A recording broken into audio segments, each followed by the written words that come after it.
வணக்கம் நண்பர்களே. உதவி பேராசிரியர் தேர்வுக்கு வந்து பார்த்திங்கன்னா 29/4/2024 வந்து பார்த்திங்கன்னா அப்ளை பண்ண லாஸ்ட்டு டேட்டாக வந்து பார்த்திங்கன்னா கட் ஆஃப் டேட் கொடுத்துருந்தாங்க.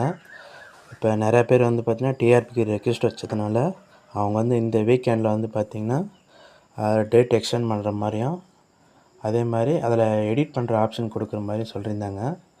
அதை பற்றி பார்த்துக்கலாம். அப்போ அதை எடிட் பண்ணும்போது நம்ம என்னென்னலாம் கவனமாக செக் பண்ணி சொல்லிட்டு இந்த வீடியோவில் பார்த்துடலாம். இந்த எடிட் பண்ணுற ஆப்ஷன் வந்து பார்த்திங்கன்னா ஒரு 2 நாள் தாங்க டைம் தருவாங்க. நம்ம இப்போ எக்ஸ்டெண்ட் பண்ணுறதுக்கு வந்து பார்த்திங்கன்னா நமக்கு பெருசாக இல்லை. ஏன்னா நம்ம இவ்வளோ நாள் டைம் இருக்குது, இதுக்கு மேலே டைம் இருக்குது, அதுக்குள்ளார பண்ணிவிடுங்க. ஆனால் எடிட் பண்ணுற ஆப்ஷன் வந்து நிறையா பேர் தப்பாக பண்ணியிருப்போம். நம்ம தெரியாமல் கூட இருப்போம். நம்ம இன்னுமே நம்ம அப்ளை பண்ண சரின்னு நினச்சிட்ருப்போம். சர்டிஃபிகேட்லாம் மாற்றி பண்ணிருப்போம். நீங்கள் உங்கள் லாகின் ஐடி ஓப்பன் பண்ணி உங்கள் அப்ளிகேஷன் வந்து பார்த்தீங்கன்னா இந்த டாக்குமெண்ட் வந்து அப்லோட் பண்ணுறீங்கன்னு சொல்லிட்டு வெரிஃபை பண்ணிக்கங்க. ஏன்னா கேரக்டர் சர்டிஃபிகேட் வந்து பார்த்தீங்கன்னா லாஸ்ட் ஸ்டடி பண்ணிக்கலாம். அது மாதிரி 10th 12th பண்ணிக்கலாம். அதுமாதிரி பர்சன்டேஜ் தப்பாக போட்டிருக்கலாம். அது மோடு இந்த ரெகுலர் மோடாக கரஸ்பாண்டன்ஸாக அது தப்பாக போட்டிருக்கலாம். நீங்கள் 1க்கு 2 டைம் செக் பண்ணிக்கோங்க. சர்டிஃபிகேட் வச்சு பாருங்கள். அப்படின்னா தான் கண்டுபிடிக்க முடியும். அப்போ எடிட் ஆப்ஷன் கொடுக்கும்போது வந்து பார்த்திங்கன்னா கீழே இருக்க இந்த இதை மட்டும் நீங்கள் ஃபாலோ பண்ணிக்கோங்க. இது வந்து நான் எடிட் ஆப்ஷன் கொடுத்துட்டாங்க, நான் திருப்பி பண்ணலாமான்னு கிடையாதுங்க. இது எடிட் ஆப்ஷனும் வந்து பார்த்திங்கன்னா நீங்கள் ஒரு டைம் தான் பண்ண முடியும்.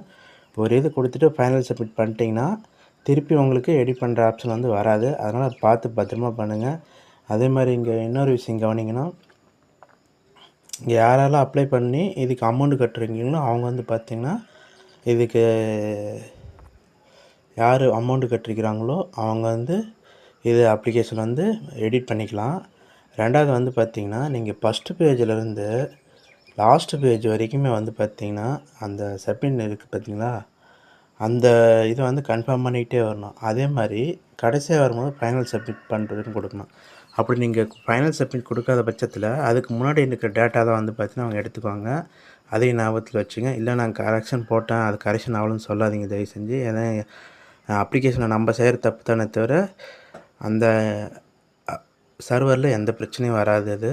அதே மாதிரி நீங்கள் ஒரு டைம் பண்ணிங்கன்னா சப்மிட் பண்ணிங்கன்னா அதில் எந்த ஒரு கரெக்ஷனும் பண்ண முடியாதுன்னு போட்டிருக்காங்க. அதே மாதிரி ஒரு சில இதெல்லாம் பார்த்தீங்கன்னு வச்சுக்கோங்க, நம்ம இந்த பர்டிகுலர் டீட்டெயில் தான் பார்த்தீங்கன்னா நம்ம கரெக்ஷன் பண்ணணும்னு நினைப்போம்.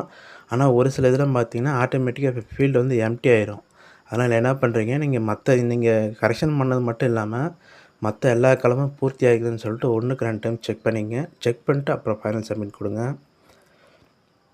இதில் அவங்க ஃபைனல் சப்மிட் 3 டைம் கேட்கறதுக்கு காரணமே அதுதாங்க. அதேமாதிரி அந்த பிரிண்ட் ப்ரிவியூவில் போய்ட்டு டெக்ளரேஷன்லாம் எல்லாம் சரியாக இருக்கா, அதே மாதிரி நம்ம டெக்ளரேஷன் கொடுக்கும்போது நம்ம கொடுத்ததெல்லாம் சரியாக இருக்கான்னு பார்த்து வச்சுக்கோங்க.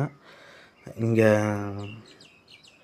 எந்த ஒரு மாடிஃபை பண்ணலாம் ஆல்ரெடி பழைய டேட்டா தான் எடுத்துக்குவாங்க. அதேமாதிரி இதில் ஃபோன் நம்பர் நம்ம இமெயில் ஐடியில் எந்த கரெக்ஷனும் பண்ண முடியாதுங்க. ஒரு சில பேர் சொல்கிறாங்க நம்ம இப்போ ஏதாவது டேட்டா தப்பாகிடுச்சுன்னா நம்ம திருப்பியும் புது மொபைல் ஐடி புது இமெயில் ஐடி வச்சு நாங்கள் வேறு திருப்பி அப்ளை பண்ணலாமான்னு. அது வேண்டாம். அது ஒரு சில டைமில் வந்து பார்த்திங்கன்னா பிரச்சனைகள் வந்து முடிஞ்சிடும். சப்போஸ் நம்ம நாளைக்கு ஏதாச்சும் கேஸுக்கு போகும்போது பார்த்திங்கன்னா அவங்க நம்ம ஃபஸ்ட்டு டேட்டா எடுத்து வச்சுட்டு இல்லைங்க இவங்க இந்த டேட்டா கொடுத்து தான் எங்களுக்கு பண்ணாங்க நாங்கள். ஆனால் இப்போ 2வது டைம் வந்து பார்த்திங்கன்னா அதை ஏமாத்துறதா தான் அது ஈக்குவலாக சமம். அதனால் அது மாதிரி இதுக்கு நீங்கள் போக வேண்டாம். நம்ம வெயிட் பண்ணி பாருங்கள். வெயிட் பண்ணி பட்சத்தில் ஒரு வெள்ளிக்கிழமை வரைக்கும் வெயிட் பண்ணி பாருங்கள். அதுக்குள்ளார இதுக்கான சான்சஸ் கொடுப்பாங்க. அப்படி கொடுக்காத பட்சத்தில் நீங்கள் ஞாயிற்றுக்கிழமை வேணால் அது மாதிரி பண்ணிக்கோங்க. அது வரைக்கும் தயவு செஞ்சு பண்ண வேண்டாம். இதை மட்டும் கன்சிடர் பண்ணிக்கோங்க. நம்ம டேட்டா வந்து பார்த்திங்கன்னா நம்ம பண்ணுறது மட்டும் இல்லாமல் மற்ற டேட்டாவும் பண்ணிக்கோங்க. இதுக்கு வந்து இந்த வாரத்தில் எதிர்பார்க்கலாம். அது எல்லா இதுவும் வாங்கி வச்சுருங்க. ஓகே ஃப்ரெண்ட்ஸ், பார்ப்போம். தேங்க்யூ.